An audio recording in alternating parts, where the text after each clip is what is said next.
你的 HDMI 孔 2.1 只有2个，一个要给音响，那剩下一个基本上只能给一个电视游乐器，不管是 Xbox 或者是 PS5。Hello， 大家好，欢迎来到麦氏音响的 YouTube Channel。那在之前呢，我们就有开箱过 Sony 他们家的入门机种 X80L， 以及呢日制的畅销机种 X90L。那今天呢，我们就要来开箱在 Sony 他们家扣除掉了 8K 系列之外可以说是名副其实真正的一个索尼的机皇，就是目前在我左手边下方的这个 Sony X95L。那同时在这个 X95L 上方的呢，你会看到这个是 Sony 他们家就算是第二入门的型号，叫 Sony X85L。然后再强调一点，就是说你现在也许在 X85L 的右下角，你会看到一个白色很大的光圈。那其实是因为我现在摄影的场地，我的正前方布置了一个非常亮的摄影灯那因为拍摄的关系，你会看到这个 X95L 上面有这个灯泡的反光。那其实不是电视本身有问题这也是要跟大家说明的。好，那今天与其说是这个 X95L 的开箱，我觉得更会是分享一个那个Mini LED 跟 OLED 现在这种主流的技术，大家遇到的时候要怎么去做选择？因为很多的一个观众朋友会问说，买电视常常会遇到这个 Mini LED 啊、OLED、QLED， 甚至还有什么 Micro LED， 它们之间这种差异到底在哪里那怎么去分辨，或它有什么好处？那我们刚刚提到说 Mini LED 嘛，没有错，就是 Sony 目前来讲，除了真正的这种 8K 旗舰 Z9K 之外，X95L 就是唯一使用 Mini LED 这项技术的。那可能很多人会第一个问说，Mini LED 它是什么东西简单来讲 ，Mini LED 就是为什么你会看到电视有那么多的色彩，会有亮光，就是因为你在电视的后方还有一个背光的模组，你就把它想成是一个灯泡。那随着科技的进步，我们现在已经可以把灯泡做得越来越小颗，然后在电视的后面放了越来越多颗的一个灯泡。那这个 Mini LED 有多小呢？跟大家讲一个概念，就是说，可能你一般看到 Google 的定义是100到200微米，那你100到200微米，这又是一个什么样的尺寸的概念？你就拔下你的一根的头发，它的直径大概就是40到50微米，所以可以想象说，这个 Mini LED 的灯泡它到底有多小了。好，那我们把灯泡做到那么小，就是 Mini LED， 那有什么样好处呢？我们刚刚讲说，我们可以在电视的后方放下越来越多的灯泡嘛。你放了越多的灯泡，就代表说你的亮度可以就大大的一个提升。那你亮度提升了之后，你的整个三原色、红色、蓝色、绿色的亮度也一起提升的话，其实你不只看一些白天的那种太阳光的场景啊，你看一些鲜艳的颜色，红色、绿色，你会觉得整个颜色的鲜艳度也增加了。所以呢，一般假如说你讲到一台 Mini LED 的电视，大家期待就是说，亮度这跟整个色彩的这个感受都更强烈了。那第二个的进步是在于说，你放下越来越多的灯泡之后，你可以把这个分区控光的数量也做得越来越多。在之前 X90L 影片有跟大家讲一下说什么是分区控光那这边再稍微提一下，就是说，当你今天你的电视后面只有1颗灯泡或2颗灯泡的时候，它可以怎么去做控制？其实基本上没得控制嘛，你只能2颗灯泡，你只能做全暗，左边暗、右边暗或者全关。那假设我今天我要表现一个场景，我是要表现一个直径是10公分的圆，然后发出白光。那假设你的灯泡呢，就做了大概20几公分的一个直径，那你就要怎么去显示这个10公分的一个白色的圆呢？就是实际上你的这个所有的灯都要通过这个液晶层，然后打到你的眼睛上面嘛。但是液晶层呢，在这个实物上它是很难的去让光完全不通过的。就是所以你看有人会说什么传统 LED 它会有一个光晕啊，其实就是所谓的光从那个液晶层里面有点像是外溢出来的感觉。但是呢 Mini LED 呢，它的想法很简单，就是说我今天我要显示一个直径10公分的圆，假设我灯泡有数千颗好了，我就让这个10公分的白色的物体的后面的灯全部点亮，那多的灯就不要亮。这样简单来讲，是不是就搞定了这个事情？所以呢，这个灯泡数量的增加以及分区控光的数量增加，它提升的是什么？提升是你一个整个那种暗部的对比度的表现。就是你提升了亮度，然后你又提升了暗部，所以你整个看起来对比度增加，颜色也变得更好。坦白说，它就是一个给电视带来全新感受的一个技术哦。好啦，那我们讲完了这个 Mini LED 它带来的好处之后，然后我们还是要回归到 X95L 它的本身去做外观的一个介绍。那外观的话呢 ，X95L 它使用了一个金属的边框，但是它的厚度相对 X90L 来讲，它反而是比较厚的。它的金属边框，你也许会觉得它有它的 1.5 倍到2倍那么厚，因为其实它容纳更多的一个 Mini LED 的灯泡。那当然，原厂它没有讲说 Mini LED 的数量有多少，所以也要跟大家讲一下说，其实这个跟 4K 电视一样，你同样 Mini LED 的电视，它灯泡数量是有差异的，可能数千颗到数万颗不等，但是厂商基本上不会跟你讲，我的这一手边的这台电视还有几颗灯泡，那分区控光的数量基本上厂商也都不会特别的跟你讲。但是在 Sony 他们家就讲说，其实有时候你不太需要知道这个细节，因为呢，它有时候这个硬体的规格是一回事，但它演算法做得好的话，就会给大家这么讲，就是你的分区控光跟灯泡的数量，有时候跟这个画质的正相关的影响又会比较小这样。那当然 Sony 它的演算法的技术怎么样，后面再跟大家讲。那外宽金属边框的部分讲完了，那背面的话，就是它整个那种延续它去年的整个算是棋盘状的一个算是样式的设计。然后接孔的部分呢，其实还是以往的4个 HDMI 接孔，2个 HDMI 2.1。然后呢，这边要讲一下说，因为一般你的其中一个 HDMI 2.1支援 EARC， 所以你这个通常会接给你的 soundbar 或音响，因为你都买到这么贵的一个电视了。其实 X95L 本身的喇叭，如果它播一些人声新闻是 OK 的，但如果说把它拿来看电影，它真的你不如买一个1万多块的 Sony 他们自家soundbar，那个音质的提升都很大。所以你的 HDMI 孔 2.1 只有2个，一个要给音响，那剩下一个基本上只能给一个电视游乐器，不管是 Xbox 或者是 PS5。所以相较其他在这个价位的其他品牌啊，Sony 他们家的 2.1 的孔给的是有点不够的，这个必须坦白讲，就是你从这个 X90L 啊，然后 X95L， 就是你说 X90L 就2个孔就算，那 X95L 也只给2个，就相对来讲就觉得稍微比较没有那么有诚意。好，那这个是要小小吐槽一点。那接着讲完了接孔，然后讲还要特别讲一下说，在角座的部分呢，之前 X90L 也算漏讲，像现在越来越多人买soundbar了嘛，所以在 X95L 跟 X90L 的角座设计上，很多人他放电视桌放的时候，他会遇到一个问题，就是你的桌放架放下去，你还要再放一个soundbar，因为你的电视跟脚架之间是没有空间的，那soundbar变成要放在电视的前面，那现在那个soundbar随便做都10几公分的深度，你这样子放起来，你架子又要桌放，然后音响也要桌放。这样子的柜子的深度就要买的非常的深，非常影响视觉。尤其是很多人他可能现在家里面空间距离他也许就3米多了，你一个柜子如果摆得太深，摆到50、60公分，那也太深了吧。所以呢 Sony 他们家就是它的角座是采用2段式，是可以调整的。你可以假如说你今天要买soundbar，你可以把你的电视的脚架 X95L 脚架把它升高，升高之后呢，它的高度就可以容纳下他们家的一些系列的soundbar。所以呢，你就可以在不增加这个电视柜深度的状况下，一样可以有好的一个音质哦。当然，如果你是壁挂的话，这相对来讲就影响比较小了。所以外观的部分，其实 Sony 他们家有讲到，就是中规中矩的设计，没有什么。如果你是要找一个超薄的，或者是一个什么金属的、全金属的什么背板啊什么，那的确在 Sony 上面你会比较难看到。这个也算是，但是当然每期录介绍还是要讲的。好，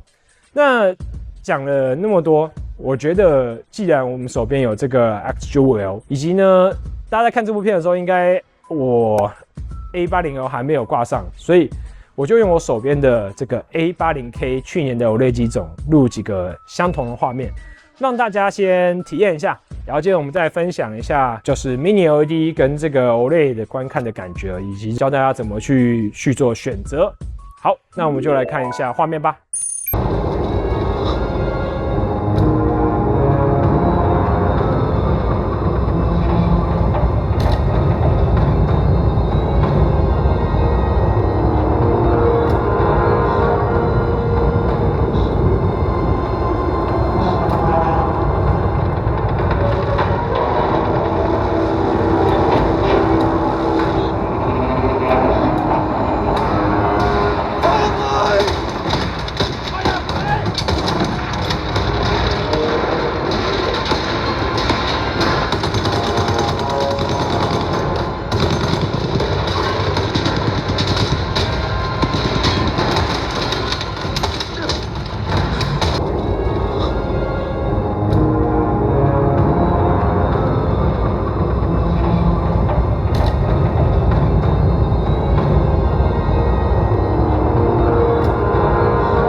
sir, before shipment?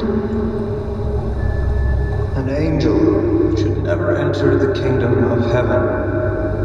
without a gift. Can you at least pronounce a child is born?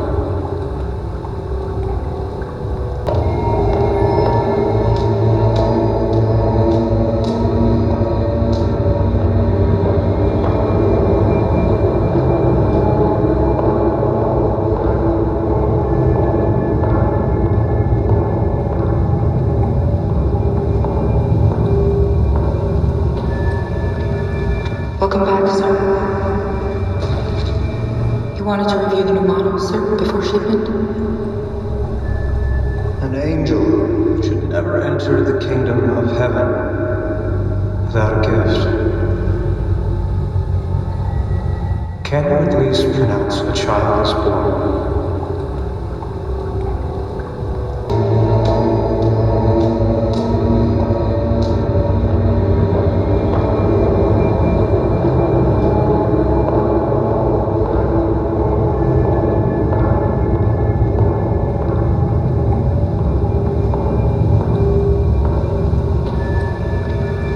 Welcome back, sir. You wanted to review the new model, sir, before shipment?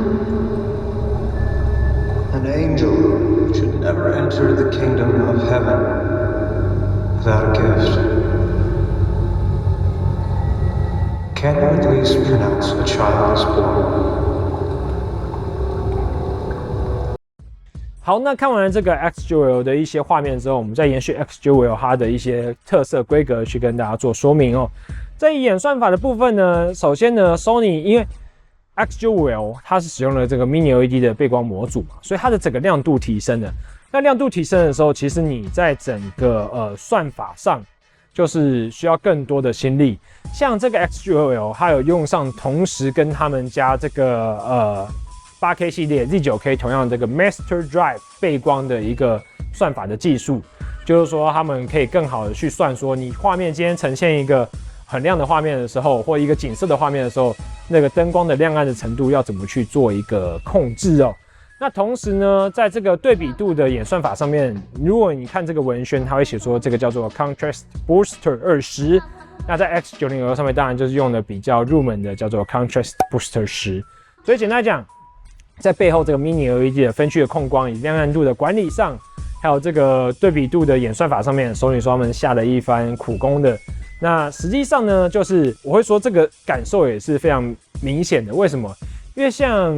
可能现在很多人在看，都会觉得说，Mini LED 或什么 LED 会有光晕啊，或什么的。但实际上你在看 X9L 的时候，你会觉得，光晕的问题其实是还好。然后在暗部的部分，其实我觉得，如果你是第一次来买电视的人，你看到 A80K 跟 X9L， 你可能会觉得差不多。就像我拿一些西线无战事的，像他们前面有一段是晚上在壕沟里面，那有月光照射到整个壕沟或人物的脸上，会有一些那种纹路啊，地板上会有一些纹理。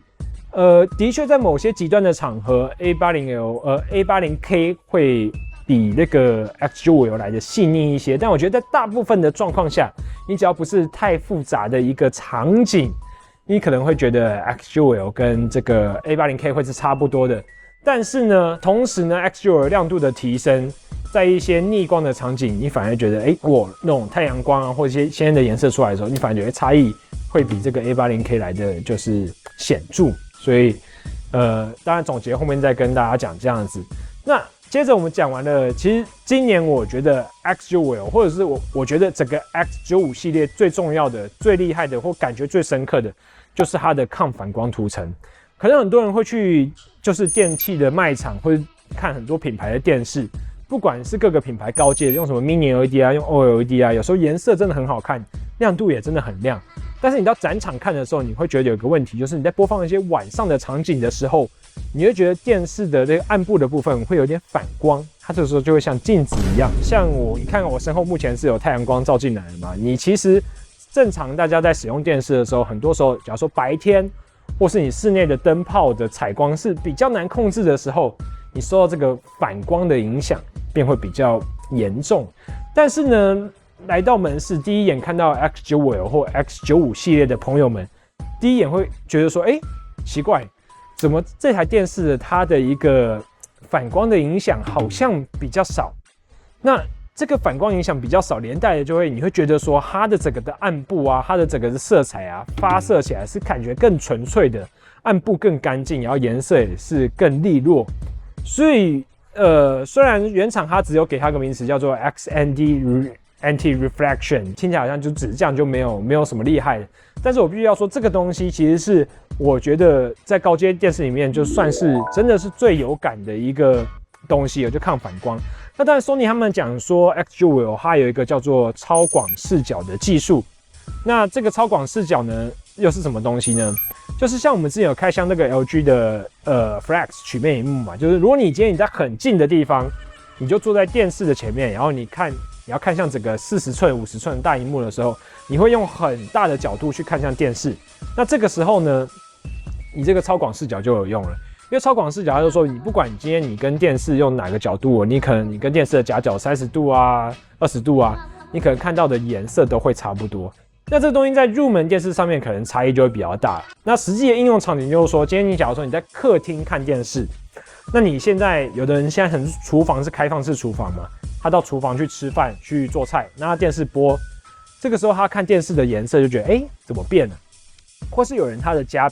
他的沙发摆比较大比较长哦，那他又离电视比较近，所以他的可能他的主位会是看起来是好看的，但是他到旁边的2个客位或者是两旁的座位的时候，那个家人看到的画面的颜色会比较不一致哦。但是这个问题你在 X95L 上面你都不会发生。但是坦白说，我觉得这个东西倒是还好，因为正常来讲，你大部分看电视的时候，以台湾的那种小家庭的生态，你大概都是2、3个人在看电视，你大概很少是5、6、7、8个人，很多人在看电视。那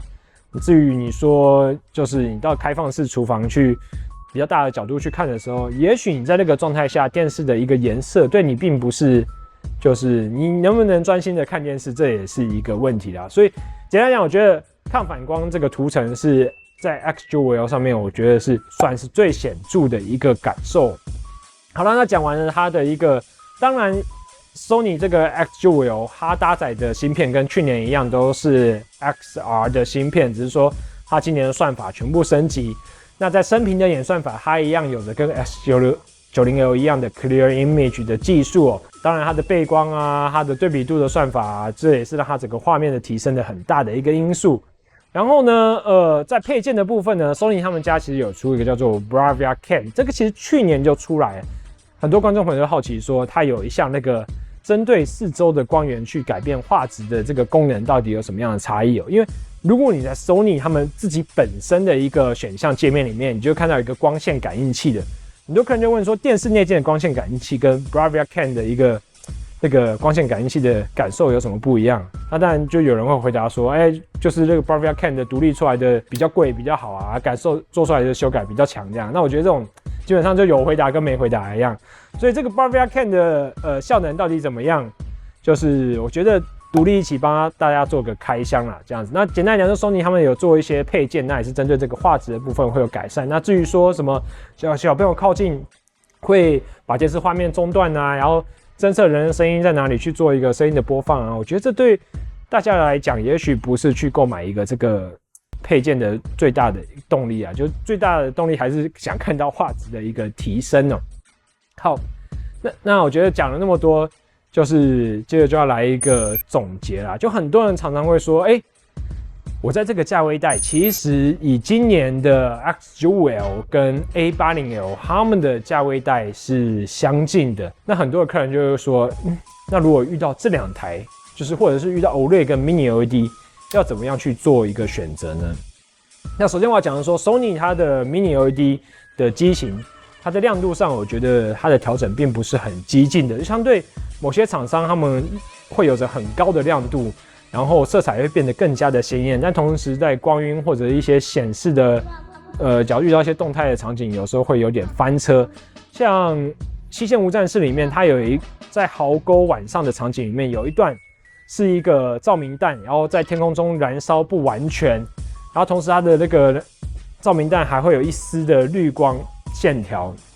那我在其他的2个品牌的电视上面呢，分别看到就是滤光会做的比较溢出的感觉。那另外一个就是在这个照明弹，因为它这个其实很难做，为什么？因为那个晚上的壕沟还有白色的烟雾，然后那个照明弹它有点燃烧不完全，所以会忽亮忽暗，忽亮忽暗，就有点像闪烁，但是它的亮的区域就是会忽大忽小。那在某些品牌电视上面，你会看到它的甚至会有这种一些扭曲的状况，但是在 Sony 的 X95L 甚至 X90L 上面，我觉得显示都是一个算是顺畅、正常的画面啊。当然这时候就有很多人说，哇，那 Sony 听起来就是最厉害的这样。但我觉得有时候也不是说这么说，因为这种那么极端的一个场景，你也不是每天都在看的。假如你看看韩剧或什么，它其实那个是不影响的。所以回归到正题，就是说 OLED 跟 Mini LED 目前到底要怎么去做选择？我觉得以 X95L 跟假如说 A80K 去做比较的话，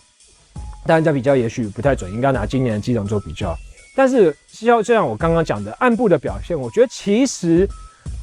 你真的会觉得说算是已经伯仲之间，但是亮度带来的一个变化，我觉得还是很有感的。就是你看一些白天的场景、太阳的场景、鲜艳的颜色，那个刺激的程度是很大的。像《银翼杀手》的最后几个片段，它是有很强烈的黄色、很强烈的紫色，这点你在 X95L 上面，你就会觉得比 OLED 好看。但是呢，如果你要讲到说细腻度的话，我觉得 A80K 其实还是好过某些场景，还是好过 X95L 的。那哪些场景会赢呢？我觉得像是很复杂，假如说《西线无战事》里面，它有一些场景是断壁残骸，然后很多，然后地上有沙子，然后那个沙子的颗粒感啊，或者是人物的脸上的血斑啊、纹理啊、泥土的泥泞的那种干涸的感觉。OLED 的细腻度还是比较好的，所以那个差异真的在于说，如果你是真的感觉很敏锐，对这种画质啊、衣服的纹理啊、立体感很要求的人，也许你还是会选择 OLED。但是如果你是一般人，我觉得正常一般人看到那个 Mini LED 的亮度跟鲜艳程度，你就会被它折服了这样。那当然还有一派人，他就觉得说，这个 Mini LED 的寿命感觉会比 OLED 长，因为 OLED 会有烙印的问题啊。当然，以最近几年来讲，我们卖 OLED 真的已经很少遇到烙印这回事了。但是如果你真的怕烙印，那也许 Mini LED 的机种会是你的首选，就以目前的高阶电视来讲是不错的。那其实这次就算是一个分享啦，就是常常很多人来都会，当然，因为其实台湾，我觉得台湾有一个好处，就是因为实体的店面非常多嘛。那我还是老话一句，就是说你在购买电视的时候，其实你直接出门，也许不到5分钟、10分钟，你就可以看到这2台或者是好几个品牌电视 Mini LED 跟 OLED 的比较。所以其实就像之前讲的，非常建议大家，就是你不管是 Netflix， 不管是 Disney Plus， 甚至你是 Apple TV 自己租的，那你都是要准备几个画面、几个场景。你当然你不能说你去电影里面，你把1小时的电影看完，这个大家都受不了。但是我觉得你特定的几个场景去试，然后反复的去测试，那你看久了，其实你一定会心里面会有一个你梦想中的电视它应该有的一个表现哦。所以当然，其实到了这个 X95L 的价位，我觉得这种高端的电视有时候比的也已经不是说画面的表现啦，因为其实各个品牌到了这个价位，它的画面一定是好的，只是在于说高端的电视现在已经比的是一个综合的娱乐，或者是整个操作的感受，就是它已经比的不再是像传统好像车子就是比马力一样啊，它现在比的更多是舒适性啊，比的是什么安全系数啊、省油啊、自动导航啊这样子。